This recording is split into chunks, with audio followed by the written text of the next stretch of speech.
Միանալով իմ կոլեգաներին, մեր ժամանակ ուզեի ձեր ուշադրությունը հրավիրել մի կարևոր փաստի վրա, որ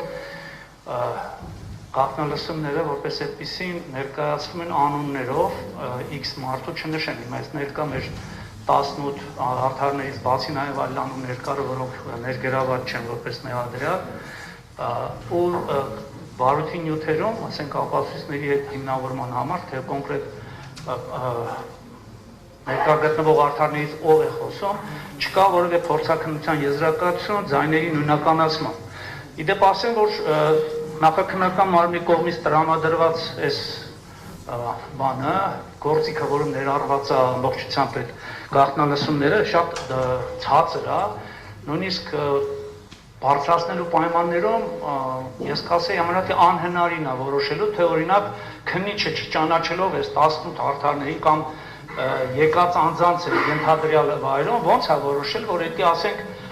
օրինակ բանի ես 18-ից կոնկրետ անունները չնշեմ, ինչ որ X մեր ընկերներից մեկն է։ Չկա փորձաքննություն, բարձրորեն այս գործով քննիչը հանդես է եկել որպես փորձագետ, որ իրավասությունները չի ունեցել ու այս պարագայում առաջարկում եմ, որ հրապարակելու ժամանակ ենթադրյալ այդ անձանց անունները, որ կարդում ենք, ասենք որովից է մեկ էս ներկա գտնվողներից ու ինչ որ խոսակցության նյութ է ներառված այդտեղ, առերևույթ բառը պարտադիր նշվի, կամ նշվի ըստ